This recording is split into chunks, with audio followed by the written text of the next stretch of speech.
आज हम जानते हैं कि किसी भी शेयर को बाई करने से पहले टेक्निकल एनालिसिस की मदद से हम उस शेयर को किस तरीके से देखें जिससे कि हमें उस शेयर को खरीदने के बाद में हमें हमेशा प्रॉफिट होने की संभावना अधिक रहे। तो इसमें सबसे पहले क्या होता है कि टेक्निकल एनालिसिस में जब भी हम किसी शेयर को देखते हैं तो बड़े टाइम फ्रेम पे यह देखते हैं कि वह शेयर क्या अप ट्रेंड में चल रहा है। तो इसमें हम देखते हैं कि यह शेयर देखिए 2012 से कंटिन्यू अप ट्रेंड में चल रहा है। अप ट्रेंड में चलने के बाद में यह कंटिन्यू से आज इस लेवल पर पहुंच चुका है और इस तरीके के जब चार्ट बनते हैं तो हम उसे बाई करें। जैसे कि इसमें यह अब एक बड़े टाइम फ्रेम पे देखते हैं मंथ के टाइम फ्रेम पे हम देखते हैं कि यह सिर्फ 13 रुपए का शेयर था। 13 रुपए से यह कंटिन्यू ऊपर की तरफ ही जा रहा है और आज यह लगभग 1051 के आसपास है। तो यह शेयर 2000 के आसपास से यानी कि सन 2000 से लगभग अप ट्रेंड में ही चल रहा है। उसके बाद में हम इसे छोटे टाइम फ्रेम पे देखते हैं। छोटे टाइम फ्रेम में देखते हैं कि इसने प्राइस और समय की करेक्शन की है या नहीं। अब इसने इस जगह पे इसका पिछला हाई रहा है तो इस जगह से और इस जगह पर गिरने पर इसने लगभग प्राइस की करेक्शन भी कंप्लीट की है। प्राइस की करेक्शन करने के बाद में इस शेयर ने जो समय लिया है इसे हम कहते हैं समय की करेक्शन। यानी कि पहला तो यह शेयर अप ट्रेंड में चल रहा है, दूसरा इसने प्राइस की करेक्शन की, प्राइस की करेक्शन करने के बाद में इसने समय की करेक्शन की और जब डे के चार्ट पे यानी कि यह जो चार्ट स्क्रीन पे खुला हुआ है यह एक डे का चार्ट है। एक डे के चार्ट पर पिछला जो हाई रहता है हाई से और करेक्शन पूरी यानी कि लगभग समय वो 7 या 8 महीने के आसपास लेता है। इस जगह पर इसने 6 मंथ से ज्यादा की करेक्शन की है और इसमें हम देखते हैं कि प्राइस बार बार इसी जगह पे आके रुक रहा है और जो आपके सामने जो ये 4 लाइन खिंची हुई है ये मूविंग एवरेज है, जो कि चारों मूविंग एवरेज एक दूसरे के ऊपर लिपटी हुई है और इस जगह पे से इसने एक ब्रेकआउट दिया। ब्रेकआउट देने के बाद में आप देख सकते हो कि जो ये ग्रीन मारू हुआ जो कैंडल है जो 5% की एक कैंडल है, यानी कि 5% की कैंडल यानी कि इसमें इस दिन बायर आए हैं।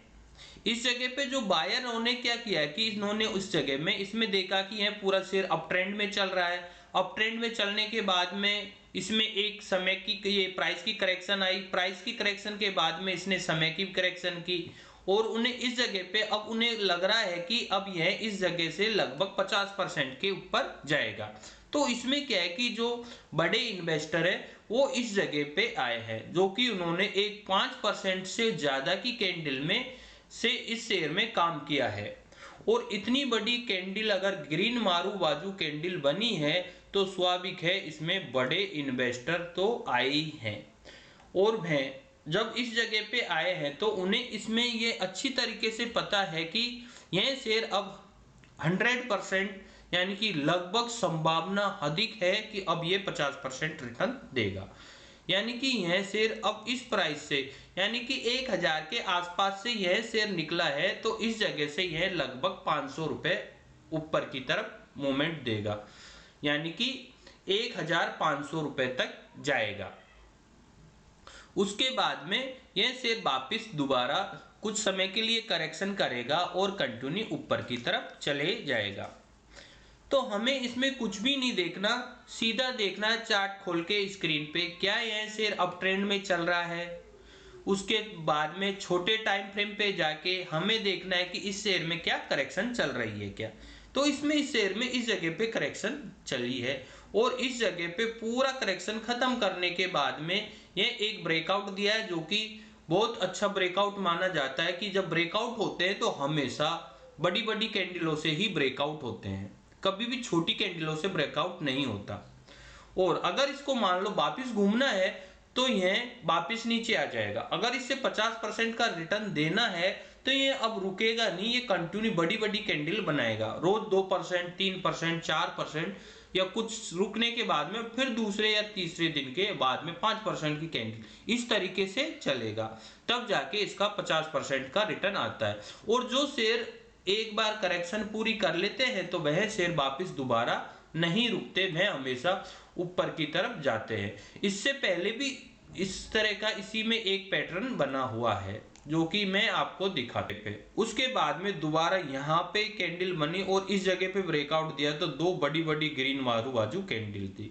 उसके बाद में इसने पिछला लो नहीं काटा और कंटिन्यू देखिए कि आप बड़ी बड़ी ग्रीन मारू बाजू कैंडलों से ऊपर की तरफ बढ़ा है। यानी कि जब भी कोई शेयर 50% का रिटर्न देना है या उससे अधिक रिटर्न देना है तो वह बड़ी बड़ी ग्रीन मारू बाजू कैंडलों से ही बढ़ता है, नहीं कि वह बार बार नीचे गिरेगा और ऊपर जाएगा, इस तरीके से नहीं। जब तक उसका पूरा रिटर्न नहीं हो जाता पूरा 50%, तब तक वह कंटिन्यू ऊपर की तरफ चलता रहेगा। पूरा रिटर्न देने के बाद में फिर इसमें दोबारा एक करेक्शन आना स्वाभाविक रहता है। यानी कि यह एक डे पे है तो ये छोटे टाइम फ्रेम पे फिर इसने इसी तरीके का एक पैटर्न बनाया है। उसके बाद में यह कंटिन्यू ऊपर की तरफ जाता रहा है। उसके बाद में फिर इसको क्या है कि एक बार दोबारा 200 की मूविंग एवरेज पे आना है। यानी कि ये 20 की मूविंग एवरेज है, ये 50 की है, ये 100 की है और 200 की है। जब भी इसको पूरा करेक्शन करना है तो ये चारों मूविंग एवरेज फिर से एक बार ऊपर नीचे हो जाती है, यानी कि चारों मूविंग एवरेज चिपक जाती है, जो कि आप इस स्क्रीन पे देख सकते हो। ये चारों मूविंग एवरेजों ने पूर्ण करेक्शन करने के बाद में इसमें प्राइस समय की करेक्शन हो गई है कंप्लीट। अब यह इस जगह से लगभग 50% के आसपास जाएगा।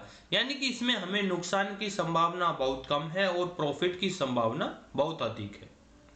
और जब भी इतनी बड़ी कैंडल ग्रीन मारू बाजू से अगर ब्रेकआउट आ रहा है तो स्वाभाविक है इसमें बड़े इन्वेस्टरों ने पैसा इन्वेस्ट किया है।